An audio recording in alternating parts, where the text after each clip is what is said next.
Hello, vinyl community. I am Will Smith. I realized that I have not posted a video in some time, and that I've actually let my vinyl collection grow without sharing a lot of it, except for on Twitter. For those that want to follow me on Twitter, my Twitter handle is @undertakingyou, and so welcome to follow me there. But wanted to take a moment and show off some of the new vinyl that I have gotten over the past little while. So this video might be a little bit long because I have quite a few things to show, but bear with me and I'll show this off and try not to dilly dally. First one I want to show off, Tommy by The Who. This is an original 1969 pressing with the booklet and everything. My local record shop, the guy there rated it 5 stars. Those not familiar with this album, the most famous song is Pinball Wizard. Otherwise, it's a very interesting opera about a boy who's blind and deaf and not able to speak, and he suddenly is cured later through the opera, and the things that happen to him while he is handicapped and how he handles it after he's handicapped, etc. It's a very compelling, emotionally moving piece that in some ways is almost too driving, but pretty neat. I ended up getting that with some birthday money back in May, so pretty cool. Next album that I got, The Wallflowers, One Headlight, or Bringing Down the Horses. It has on it One Headlight and 3 Marlenas and a couple other songs that are very popular there. Really enjoyed that album when I was younger, and so I grabbed that. Foo Fighters, The Color and the Shape. Very good album overall.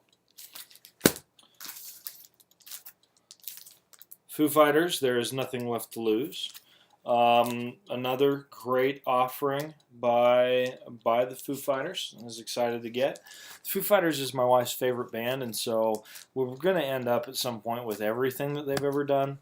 In the meantime, we're building off of some of our favorite studio albums. You're going to see some more coming. Nathaniel Rateliff and the Night Sweats. Nathaniel Rateliff is an artist who's been around for a long time, but has gotten really popular with this particular album. And I think SOB on here is maybe the most famous song on here, but overall it is a great album, and understandable that he should be getting some airplay with it. He really does a great job, and I don't know his other stuff, but it does really cool. I did get the Star Wars The Force Awakens soundtrack complete with the 3D hologram, and I'll try and post a video of that a little bit later, but there's probably a bunch out there.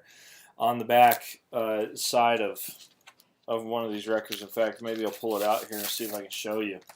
So on this side, it's got a regular label. Everything looks cool. On this side, it just has this little tiny label.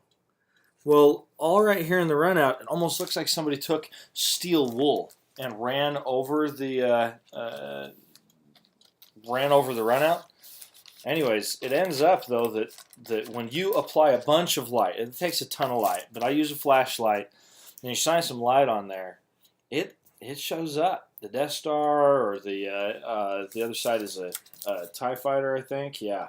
So, or the Millennium Falcon. It's the Millennium Falcon and the TIE Fighter, and it's pretty cool. Another record that I got, Foo Fighters, In Your Honor. Really good album, potentially underrated. Dave Grohl said this was their best work up ever, at least up to this point. It is a really great album. Not my favorite of theirs, but it's a great album.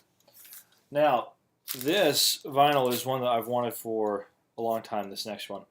It was the second CD I ever owned, and just a fantastic, fantastic album, and that is Lives Throwing Copper.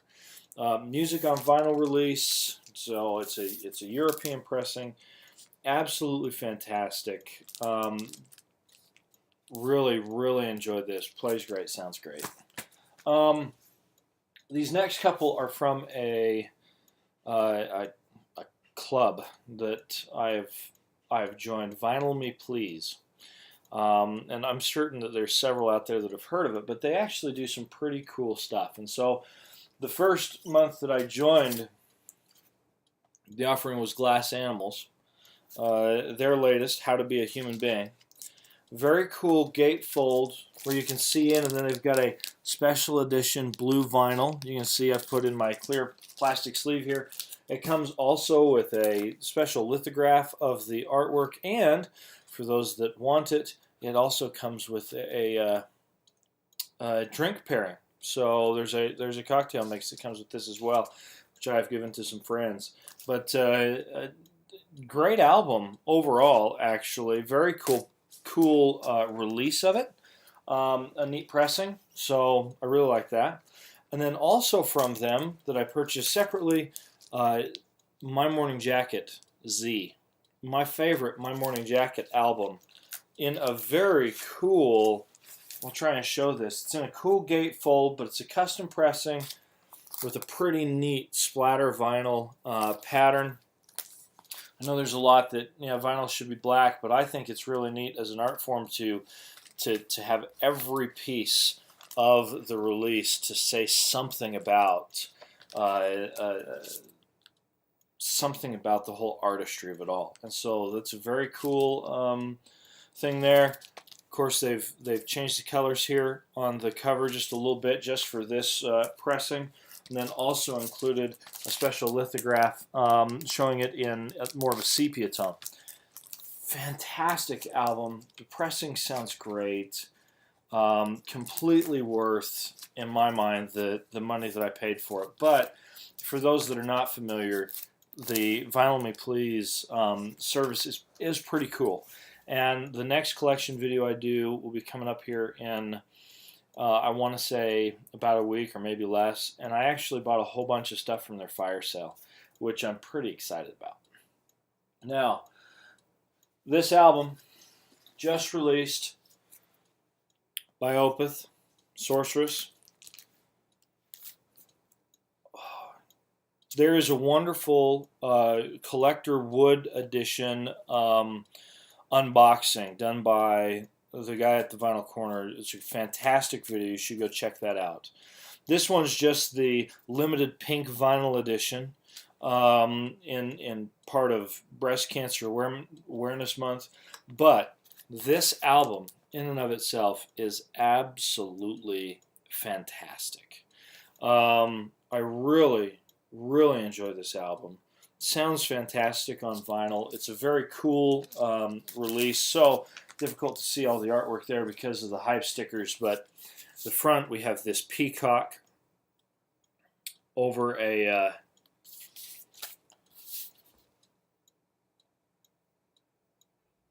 looks like it being almost being a vulture almost over these over this pile of rotting flesh. And then in the back you have here who I can only imagine is the Sorceress on fire and as though wax melting down over a subject, which is very interesting. And then of course in the center of the gatefold we have images of the band members, which seems to be a feature through their artwork, their offering. But it is on very simple pink vinyl that they've made this. But the album overall, just the sound of it is wonderful. Great album that I would suggest.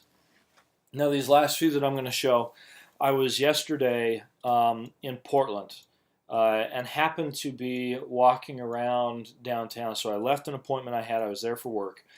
Go walk across the street looking for what to do, and right there across the street was 2nd Avenue Records. And so I went in, and there is a ton of great records. Just started digging through crates and enjoying myself, and found a couple of things that I decided, that caught my eye, and they were small enough I could fit in my luggage and bring home to Salt Lake, and so I did it. So the first one was only a couple dollars. It is the Rolling Stones. It's got Ruby Tuesday and Let's Spend the Night Together. Here for a couple of bucks. It's pretty beat up, but I figure for the couple of dollars, it's maybe worth a little bit of a risk there, for a fun little 7-inch. Then I got, and I think about Miko at the Vinyl Corner because I know Iron Maiden is his favorite band, but my favorite Iron Maiden song is Fear of the Dark, and I have a hard time finding that album. But Iron Maiden put out this series of little 7-inch singles, and so Run to the Hills and Phantom of the Opera here put out in this really cool little 7-inch. Now, they had at Second Avenue Records the whole slew of them, and if I could have spent $8 on each one of them and got them all, I probably would have. But I spent the $8 to get this one. Pretty cool, and was able to play this one yesterday. It's pretty neat. Now this next one, I've not played this yet, but I saw this there and I thought, man, that's pretty neat. Metallica is my favorite band. And they have this double 10-inch Metallica Live at Grimmie's.